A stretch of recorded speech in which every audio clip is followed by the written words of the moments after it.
Welcome to August. It's a whole new month for Pour and Sip, and we've got 5 new drams to explore.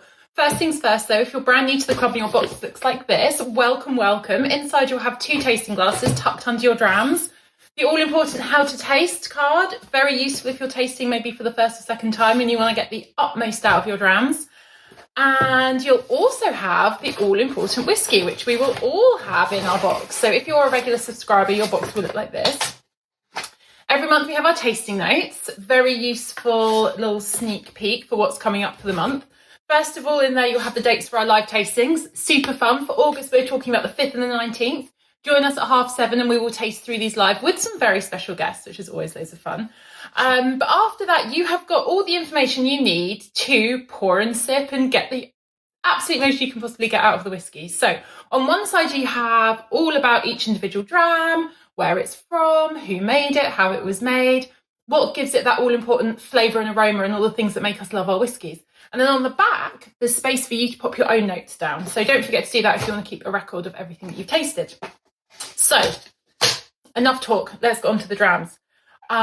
Very, very, very excited for the first dram in this box. We have Compass Box Hedonism. Now, Compass Box, they are sort of known as a blender and bottler. They take parcels of really, really cool whiskies, blend them together to make something completely new and different. This is a blended grain. I love grain whiskies. They're made in a really different way to single malt, and they have just a really interesting character. Tends to be quite light, maybe quite vanilla-led, lots of like delicious fruit notes. And this is a blended grain, which you hardly ever see any of. So that's really exciting to get stuck into. Next up, we've got Firey Bay. This is a Yorkshire distillery. So don't think that England doesn't make incredible whiskies, because it really does. And this is a muscatel cask finish. So muscatel, you hear a lot about maybe sherry casks, bourbon casks. This is a very different type of cask.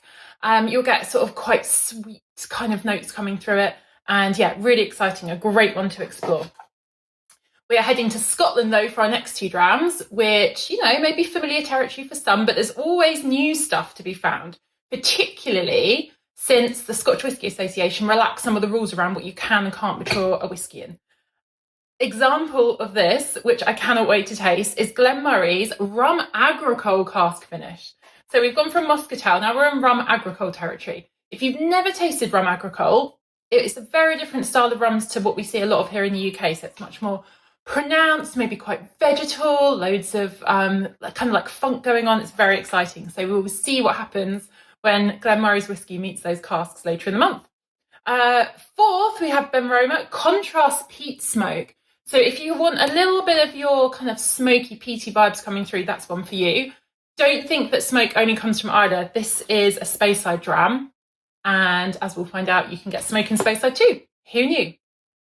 And last but not least, we are heading over to Japan. We have got the Distillers Reserve from Yamazaki, which is a really exciting single malt, one of the sort of the big players, ones that we maybe hear a lot about. And that's really exciting. We get to taste them in Pour and Sip box. Japanese whiskey is having more than a moment, and I'm really pleased we get to taste it. So join us for a live tasting if you can. We will see you there, and enjoy your drams. Let us know what you think. We're on social at Pour and Sip Club, and happy sipping.